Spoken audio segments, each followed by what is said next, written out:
For our group's ME401 project, we are studying the effects of lighting fixture wattage on heating and cooling loads. Our group members are Catherine Aldis, Connor Galton, Emily Pecora, Eric Stagg, and Carter Wilson.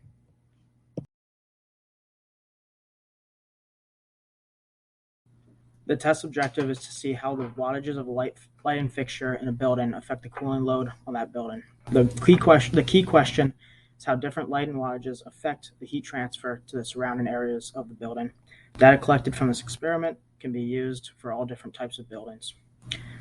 This experiment relates to the three impacts of this class. Environmental, when we look at the energy used to cool the heat produced from the lights. Economic, since when a building is under construction, the company could take this data and plan on what wattage should be chosen. If the cooling load is lower, a more cost-effective air handling unit can be installed. Lastly, societal. A government building is funded through taxes, and if a lower cooling load is needed, then a less expensive HVAC system is needed for the building. Some of the work done before the tests were run, making the testing apparatus, calculating the theoretical values. Our approach to the experiment was to test multiple different wattages and time them to see how long it will take the temperature to increase 10 degrees Celsius. With data collected, the points show a logarithmic curve instead of the linear relationship that is used in the field.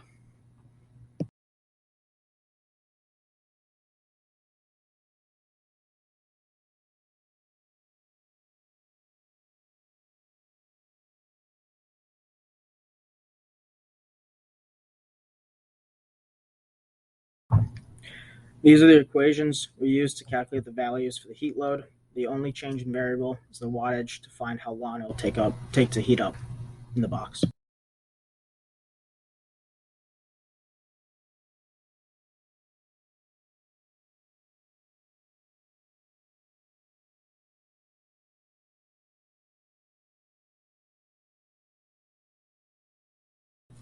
This experiment used the test apparatus shown on this slide, a 1 cubic foot box made of plywood with wood glue between the junctions of wood.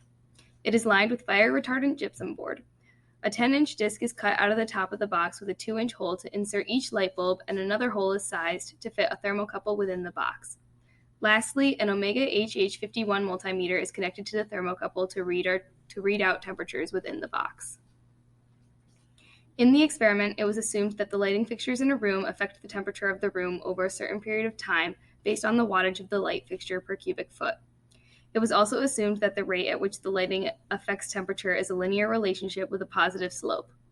The independent variable was time, while the dependent variable was the temperature of the test apparatus, and the parameter controls were ambient temperature of the surroundings, the change in temperature for each experiment, the volume of the test apparatus, the equipment used, and the light bulb wattage of the 3 tests.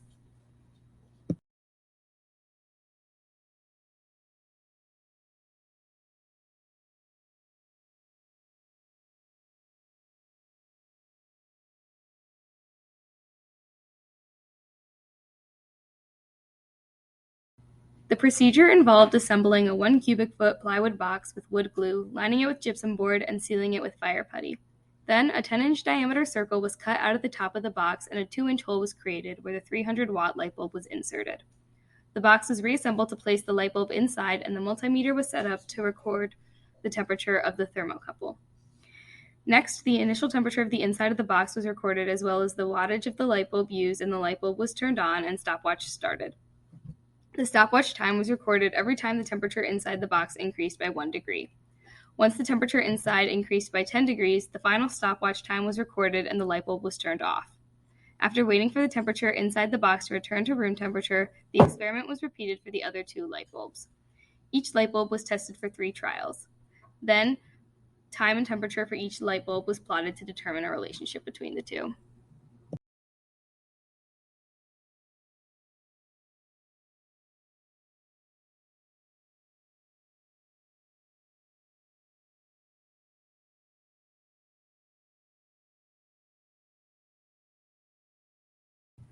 The following equipment was used to run this experiment: a 300-watt incandescent light bulb, a 200-watt incandescent light bulb, and a 13.5-watt LED light bulb. In order to assemble the test apparatus, the following materials were required: plywood, gypsum board, wood glue, and fire putty. Finally, the last equipment needed to run the test was a K-type thermocouple, an Omega HH51 multimeter, and a stopwatch.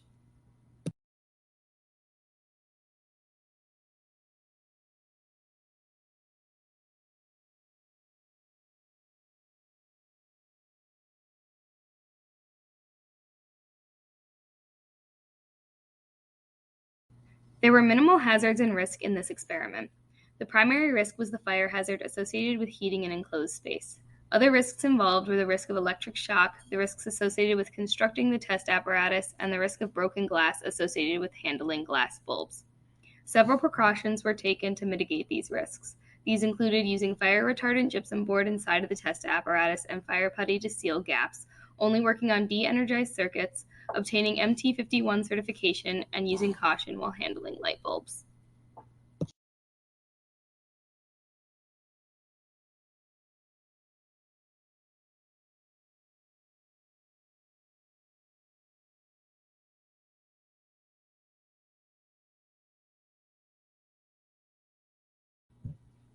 Our results were found using the aforementioned apparatus with a cubic volume of roughly 1 cubic foot. Both incandescent light bulbs of 300 and 200 watts were tested, as well as one of the LED bulbs with a wattage of 13.5. The 300-watt bulb created a time to temperature change relating to the equation temperature equals 3.5892 natural log of time minus 9.0271. And the time to temperature change equation for the 200-watt bulb was found to be temperature equals 3.3346 natural log of time minus 9.1181. These are found in the picture shown. Using these equations, we were able to approximate the heating load for a 1,000 square foot building with 8-foot ceilings using the exact lighting pattern as our apparatus. These loads were found to be 0.001384 and 0.0009049 tons for the 300 and 200 watt bulbs, respectively. After testing the LED bulb, it was found that the bulbs created negligible heat transfer to the air that our equipment was not able to capture.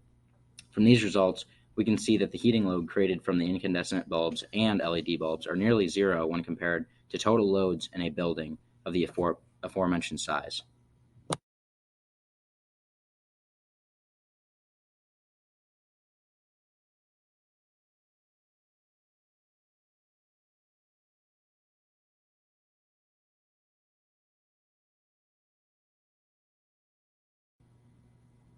There were a few sources of error in our experiment. We did our best to seal all of the cracks in the box, but there could be some heat loss.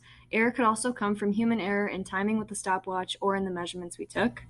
Our project can be impactful to HVAC engineers.